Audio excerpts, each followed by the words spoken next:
existem Podemos no dizer, Cristo. se eu estiver errado, o senhor me corrija, que Jesus é a essência de Cristo humanizada? Ele é a manifestação de Deus absoluta aos homens e eu não preciso filosofar. Está escrito em Hebreus no capítulo 1 e em Paulo, em Colossenses no capítulo 2, em Filipenses. Está escrito abundante, rasgado e chocantemente na Bíblia. Em Hebreus está dito, pois ele, Jesus, é a expressão exata do ser de Deus. Ele é a expressão exata da glória. Ele é aquele que está acima de tudo e de todos. Por isso a carta aos Hebreus diz que todas as coisas ficaram obsoletas, esclerosadas e perderam a validade. Elas eram sombra, arquétipo, metáfora, ilustração, arquetipia do que viria. E Jesus é a expressão. Ou seja, antes você tinha a caverna de Platão. O pessoal só enxergava sombra. Moisés só tinha sombra para projetar. Mas ele mesmo disse, depois de mim virá um outro que lhes dirá todas as coisas como devem ser. Ele sabia que o que ele estava dizendo e dando tinha uma relatividade e tinha tempo de durabilidade. Mas Jesus veio e quando perguntaram a ele lá em Mateus 5, ele falou, vocês pensam que eu vim para descumprir? Não, eu vim cumprir toda a lei e os profetas. Só que ele cumpriu. Ele foi o único que cumpriu. Moisés não cumpriu a lei de Moisés. Moisés transgrediu a lei de Moisés antes da lei, depois da lei, durante a lei. Transgrediu geral. Nem entrou na terra prometida por transgressão. Há algo mais profundo do que a lei, que era o temor de Deus no coração, que não estava escrito em lugar nenhum, mas nós somos um flagrante divino para Deus, e Deus viu a arrogância do coração de Moisés. Deixou a água sair da rocha, mas disse, olha, meu filho, bebe dela aqui, porque do outro lado em Canaã tu não vais entrar. Agora, assim como qualquer outro, ninguém cumpriu essa lei. Todos foram transgressores dela. Aí vem Jesus e disse, eu não vim para outra coisa, eu não vim destituir. Não vai cair nem um i, nem um tio da lei até que tudo se cumpra. Até que tudo se cumpra. Aí ele vai à cruz e o que é que ele diz? Quando João Batista, antes disso, vai batizá-lo, ele chega e diz, pode me batizar? João diz, eu não, tu é que precisas me batizar. O que é que Jesus disse a João? Batiza-me para que se cumpra toda a justiça. E ele foi, aí vem a cruz. E na cruz o que é que ele diz? Está cumprido. Consumado. Está tudo pago, está tudo consumado, tetelestai, acabou. Aí vem Paulo e diz o quê em Colossenses, no capítulo 2? Diz que ele é o cumprimento de todas as coisas e que na cruz o escrito de dívida que havia contra nós e que constava de ordenanças as quais nos eram prejudiciais foi inteiramente rasgado e encravado na cruz, onde Cristo despojou os principados e potestades e os expôs ao desprezo, triunfando sobre eles na cruz. Essa é a mensagem de Paulo, é a mensagem do escritor de Hebreus, é a mensagem de todo mundo que entendeu Jesus. Só não é desse povo que tem Bíblia, mas não lê. Tem pregadores atrás de púlpitos. O púlpito é mais santo do que o cara que está atrás dele. E sem aquele lugar, sem aquela localização, não existe um lugar de fala para Deus nos cultos dos crentes. E aonde o pregador não sabe nada de coisa nenhuma. São os caras mais ignorantes que eu já vi na minha vida. Me dá uma parte. Jesus, nos dias de hoje, Caio, ele pregaria contra totalmente esse sistema? Do jeito que ele fez contra os fariseus, contra os saduceus, contra o templo. Ele entraria numa igreja evangélica? Só se fosse para derrubar todas as mesas, arrebentar tudo, virar a comunhão, a mesa de ceia mentirosa, porque não precisa de Jesus. Deus fala pelo profeta Malaquias e pelos profetas todos antes de Jesus a mesma coisa que Jesus disse e fez. Malaquias, por exemplo, falando em nome de Deus, abra aí no capítulo 2, verso 1 de Malaquias. onde ele diz: quem me dera, diz o Senhor, houvesse alguém que tivesse a coragem de fechar esses templos Uau. e de cessar esses sacrifícios nojentos. Vocês me são nauseantes, eu não os suporto mais, eu não aguento a iniquidade junto ao ajuntamento solene praticado por vocês, e vocês ainda ficam pensando que são povo escolhido e privilegiado? Ou vocês não sabem? Preste atenção nisso, e quem estiver em casa, preste atenção também. Olha o que o profeta Malaquias, no Velho Testamento, o último texto do Velho Testamento, está dizendo.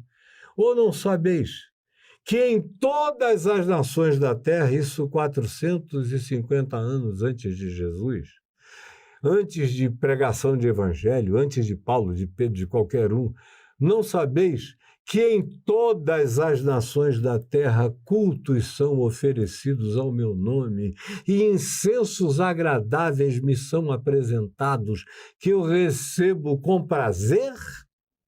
Isso é Deus falando a Israel. Israel ouviu a voz de Deus pelos profetas contra eles 90% das vezes.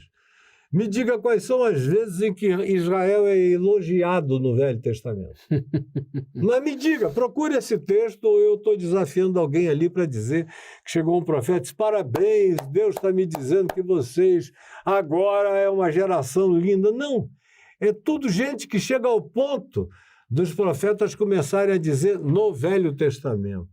Não sou eu hoje, no Velho Testamento.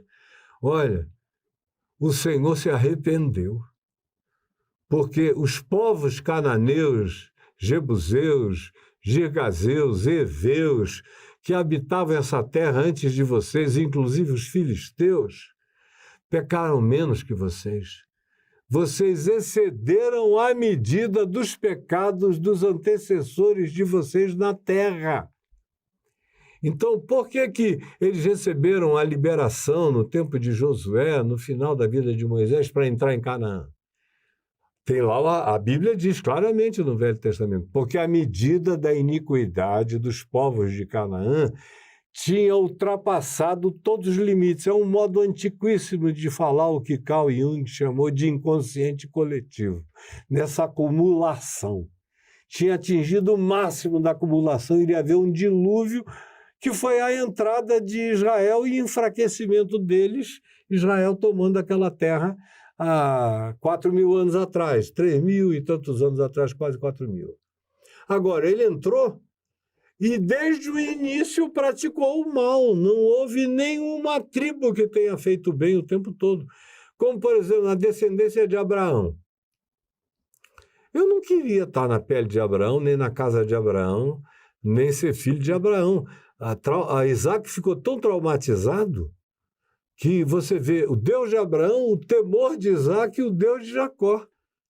Porque Deus, em relação a Isaac, você imagina, teu filho, com 12 anos para 13 de idade, olhando para cima, fogo pegando para todo lado, na lenha, amarrado na lenha, e o teu pai com um cutelo levantando, com os olhos alucinados para baixar, para fazer a vontade de Deus. Esse garoto ficou traumatizado para sempre. Por isso a Bíblia reconhece, diz, é o Deus de Abraão, o temor de Isaac e o Deus de Jacó. É a fobia de Isaac. Agora, e a tenda de Abraão, as mulheres de Abraão, a casa de Abraão, eu não queria aquilo para a minha vida. Minha mulher e a minha concubina do lado de uma briga danada, gera um filho fora do casamento, é um conflito extraordinário, brigam, uma briga que não cessou até hoje. São os descendentes de Isaac e de Ismael que estão se acabando lá no Oriente Médio até o dia de hoje, desde então. É uma coisa horrorosa, não carrega bênção, carrega maldição. Como Paulo diz em Gálatas 4, que ninguém quer ler, e quem não sabe português, pelo menos, não quer nem entender a pontuação, porque não precisa grego nem coisa alguma, basta saber ler. Paulo diz em Gálatas 4 que o Israel segundo a carne, a Jerusalém segundo a carne, só gera para escravidão e para a morte. Aí você me pergunta, e por que você é o brasileiro que provavelmente mais levou gente a Israel, que eu estou levando desde o início dos anos 70? Por causa da geografia que Contexto é histórico, singular, contexto histórico. a história, a arqueologia e a dimensionalidade. Eu ajudo as pessoas a verem como tudo era tão perto, como tudo era Cidades tão próximo, próximas. como tudo era um caminhar de 5 quilômetros. Que, por exemplo, onde eu moro, no Lago Norte, cabe várias vezes a distância entre Jerusalém e Belém. Uau. Cabe 10 vezes a distância entre Jerusalém e Betânia. 10 vezes. Da minha casa, na QI 13, até o Iguatemi, cabe 10 vezes a distância entre Jerusalém e Betânia. Tudo muito pequeno. E então eu levo, por causa dos achados arqueológicos, eu vou ajudando o pessoal a entender, a compreender, é por isso que eu levo. Mas eu nunca trouxe uma pedra de Israel para casa. Eu nunca trouxe uma folhinha de Israel para casa, de Monte das Oliveiras. A água do Jordão. Nunca trouxe um copo d'água, uma garrafa d'água. Nunca disse, olha, o teu batismo vai ser especial aqui no Jordão, para ninguém. Ao contrário, eu parei de batizar no lugar convencional, onde se batizava no Jordão, porque a água ficou muito suja. Poxa, eu ia para Israel na sua viagem. Não, mas eu ia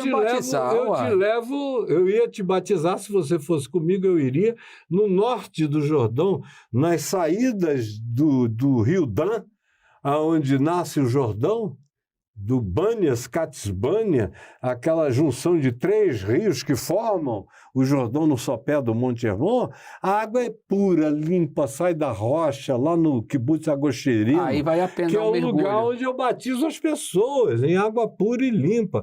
Porque lá no Yardenit, na saída sul do Mar da Galileia, onde os crentes vão batizar, é um lugar onde tem o tratamento de esgoto. Eles ficam batizando. Eu vi o Bolsonaro ser mergulhado pelo pastor Everaldo naquela água podre. Daqui a Falei, pouquinho, pelo amor de daqui Deus. a pouquinho não voltar os bares. Eu estou entrevistando nesse momento o maior herege dessa geração, um Aleluia. libertino. Libertino, não. Eu sou casado, eu fui casado com uma única mulher durante 25 anos, me separei dela sem ninguém ter me flagrado em nada, fazendo nada errado. Eu vim a público e me separei. Eu escrevi uma carta para o país inteiro dizendo eu estou me separando porque eu não quero continuar casado sem a equivalência de um sentimento que justifique o casamento. Eu fiz. Isso é libertinagem? Ou simplesmente porque os meus conhecidos aos milhões de pastores que eu limpei a bunda, eu fui o proctologista de gerações e gerações e gerações pastorais. Eles sabem que eu conheço as amantes deles, eles sabem que eu conheço a proliferação do concubinato deles, eles sabem de tudo isso. Eu não abro a boca sobre nada disso, porque o que eles fazem oculto, o só referir é vergonha, deixa Deus tratar.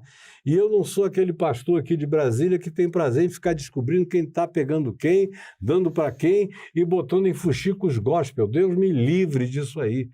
Você só me vê dando opinião sobre pensamentos e sobre atitudes anti-evangelho.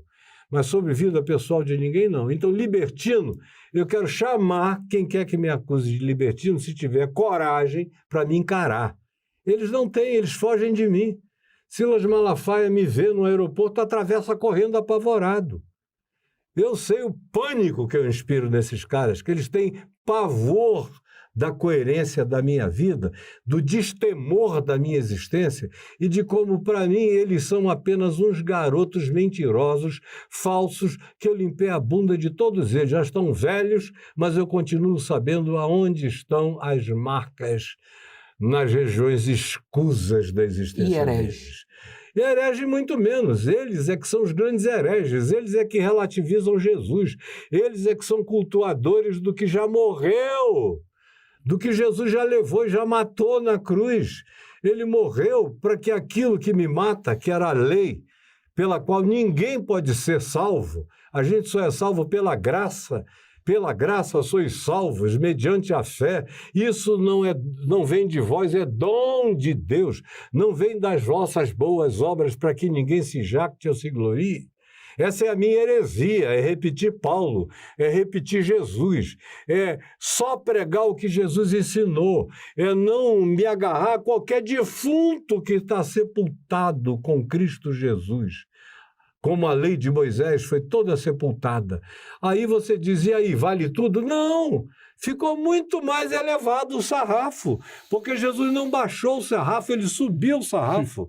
Ouvistes o que foi dito aos antigos, o que Moisés disse? Não adulterem. Aí o pessoal diz, legal, eu nunca comi a mulher do meu próximo, nunca peguei a vizinha, Mas eles praticavam monoteísmo sucessivo, de acordo com o Rabino Shammai, que dizia que você podia ter uma mulher hoje e no mês que vem pedir divórcio dela, dar carta de repúdio, porque o dedinho mindinho dela era torto. E eu não estou inventando, são milhares de documentos arqueológicos achados mostrando por que as pessoas nos cartórios rabínicos se divorciavam, quais eram as alegações por qualquer motivo. E aí não tinha INSS. A nossa legislação, a nossa Constituição brasileira é infinitamente melhor do que a lei de Moisés, porque aqui, meu amigo, você teve filho, você tem que pagar pensão. Lá em Israel de Moisés, não. Você emprenhava uma mulher, o filho era dela, você não queria mais ela, ficava um bastardo com uma mulher que não tinha alternativa. Porque a religião dizia, de Moisés, que se ela casasse com qualquer outra pessoa, ela virava adúltera. O homem não, podia, era um machismo chauvinista sem tamanho, podia se divorciar tantas vezes quisesse, se oficializasse na sinagoga, com o rabino, com quem quer que fosse, ou com o juiz da terra, ele podia sair na monogamia sucessiva, mas a mulher ou se prostituía para comer, ou se tornava mendiga de rua, pedindo esmola, ou ela se unia a algum homem e a religião passava o resto do tempo dizendo é um adúltero casado com uma adúltera. Caio. Então, a questão de Jesus em relação a isso, ele levantou o sarrafo quando ele disse, em verdade, eu vos digo que qualquer um de vocês, seus hipócritas, que olham para essas mulheres com uma lascívia, com um desejo, um tesão desvairado, com vontade de comer viva, no coração vocês são uma pocilga de luxúria, já adulteraram, existem em estado de adultério existencial, embora na exterioridade, Jesus não disse que eram sepulcros caiados, pintados por fora e podres por dentro. Quem é o herege, te pergunto eu?